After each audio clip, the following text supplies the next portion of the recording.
At exactly 0317 hours on March 28, 2026, the Strait of Hormuz became the most dangerous 21 miles of ocean on the planet. The USS Gerald R. Ford Carrier Strike Group, call sign Iron Cross, was cutting through the pre-dawn darkness at 18 knots, escorting a column of 14 LNG tankers through the narrow choke point as part of Operation Sentinel Shield. The diplomatic temperature had been volcanic for 3 weeks. The U.S.-Israeli air campaign against Iran had destroyed over 1,000 targets across 26 Iranian provinces. Supreme Leader Khamenei was dead, but the Islamic Revolutionary Guard Corps Navy, the IRGCN, was still breathing, still calculating, and still hunting. No one on the bridge of the fort expected silence to last. They were right. At 031741, a single low-frequency acoustic pulse detonated 800 meters off the port bow of the USS Lake Gulf, a Ticonderoga-class guided missile cruiser on the strike group's western flank. The explosion tore a 12-foot gash below the waterline.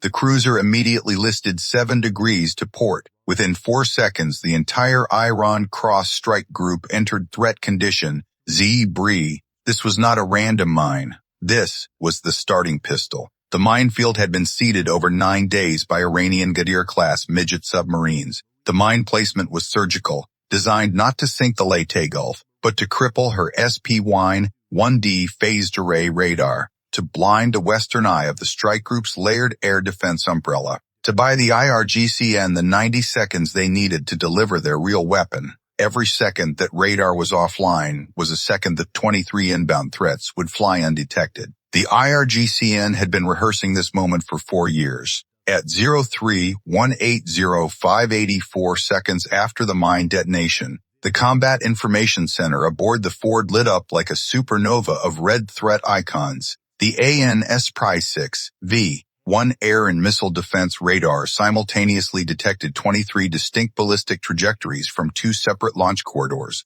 11 Fayday-110 short-range ballistic missiles screaming from Iranian coastal batteries near Bandar Abbas, and 12 Houthi-launched Zulfikar missiles rising from positions in northwestern Yemen, 1,400 kilometers away, coordinated to arrive within a 90-second impact window. From the north and the south, simultaneously, the Americans were being squeezed in a ballistic vice. At the same time, on the surface, the first fast boat swarms appeared on radar. 40 IRGCN Siraj-class speedboats, each armed with C-704 anti-ship missiles, erupted from concealed positions in the coastal inlets east of Keshem Island, running at 42 knots in a dispersed radial attack pattern designed to overwhelm point defense systems. They had covered 12 kilometers before the strike group's surface warfare coordinators could process the scope of what they were seeing. 11 ballistic missiles from the north, 12 from the south, 41 fast boats from the east,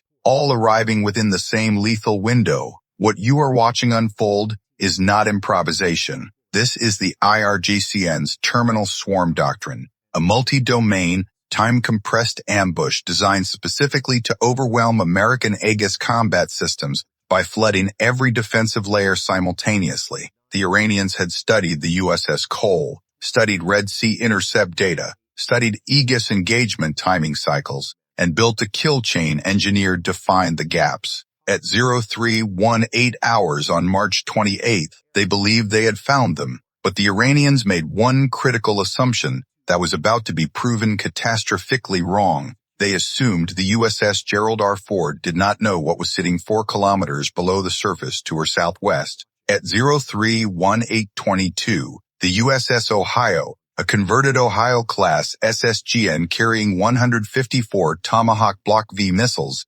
received its execute order from Commander, Naval Forces Central Command. The Ohio had been sitting in silent ultra-quiet mode at 200 feet for 11 hours. Her AN/BQ-10 sonar array had tracked the Iranian Ghadir midget submarines for 4 of those hours and had already built a full acoustic picture of the minefield corridor ahead of Iron Cross. The Ohio had been the silent insurance policy that the IRGCN never knew existed. At 031830, Admiral Voss aboard the Ford executed Protocol Iron Hammer, the pre-planned, pre-authorized multi-domain response package developed specifically for a straight contingency of this scale. Her voice over the tactical net was level, surgical, devoid of panic. The machine awakened. 4 FA-18E Super Hornets from VFA-2M1 were already on the catapult. Within 90 seconds, they were airborne, armed with AGM-154C JSO glide bombs, pre-programmed with the coastal battery coordinates fed from the Ohio's acoustic intelligence. 2 EA-8G Growlers from VAQ-132, call-signed Scalpel 1 and 2, launched 40 seconds behind them. The Growlers were not there to fight. They were there to reach inside the enemy's skull and destroy their ability to think. At 03:19:15, the Growlers activated their ANALQ-99 and ANALQ-218-8 V2 jamming systems at full spectrum output. The electronic warfare pulse that rolled across the strait was, in the language of signals intelligence, a scream. Iranian radar systems at Bandar Abbas experienced total receiver saturation. The guidance data links connecting the remaining Fate 110 batteries to their targeting systems went dark. Iranian fire control officers found their screens full of electronic white noise, targeting solutions dissolving in real time. 3 of the 11 Fate missiles already in flight lost terminal guidance and tumbled into harmless ballistic arcs. 8 continued on degraded inertial trajectories. But 8 Fate 110 missiles plus 12 Houthi Zulfiqars still meant 20 coordinated ballistic threats inbound, and the fast boats were still closing at 42 knots. The USS Michael Mansour, a Zumwalt-class guided missile destroyer, executed a high-speed sprint to an intercept position north of the tanker column and began firing SM-3 Block 2A interceptors from her Mk-57 VLS cells in ripple fire sequence. Each SM-3 cost $27.4 million.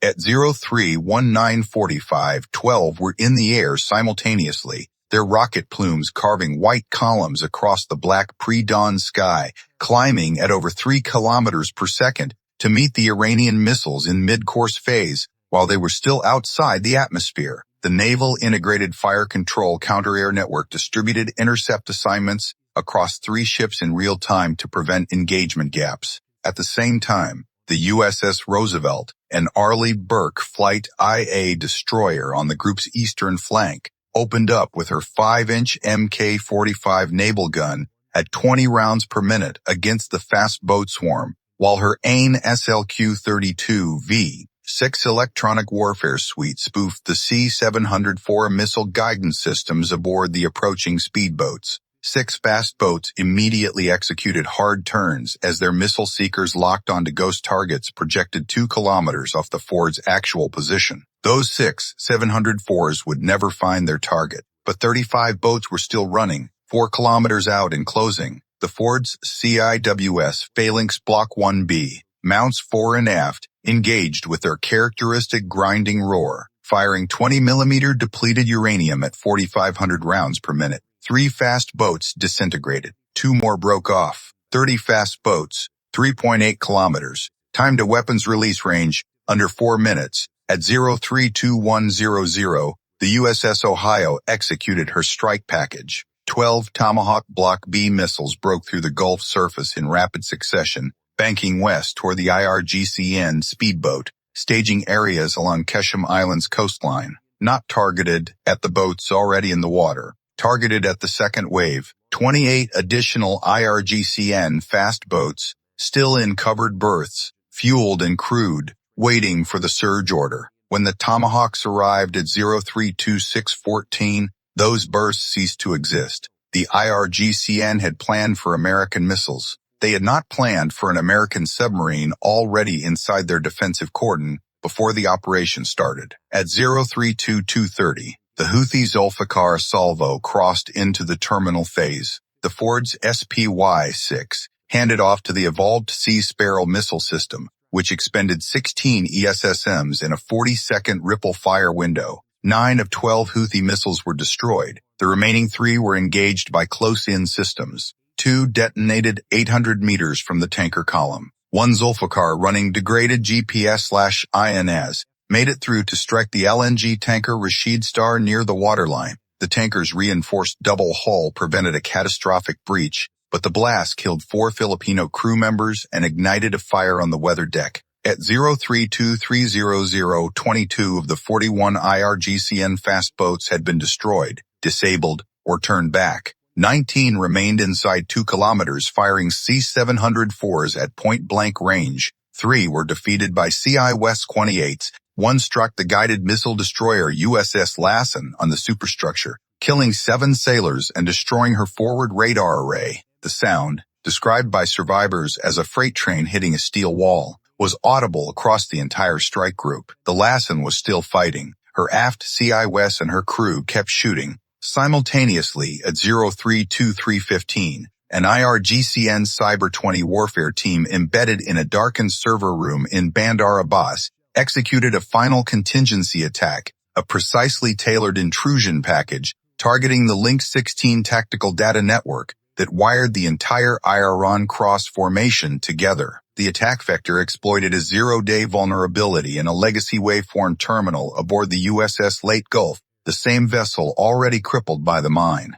If the intrusion succeeded, it would inject false track data into the shared tactical picture, phantom inbound missiles designed to force the Aegis combat systems to expend their remaining interceptor inventory on ghosts. While the real threats slipped through unmolested, the attack had been prepared for months. But the USS Leyte Gulf's combat systems officer, operating on emergency power with damage control alarms screaming across every deck, had already isolated the compromised terminal from the network the moment she detected the anomalous traffic signature. The cyber kill chain died on the wire. The Link 16 picture held clean. At 032445, the Super Hornets executed their JSO strikes on the Iranian coastal batteries. 24 AGM-154C glide bombs released in sequence and began their unpowered descent. When they arrived at 032610, the Bandar Abbas battery infrastructure was comprehensively destroyed. The launch crews who had initiated the ambush were no longer capable of sending another missile into the strait.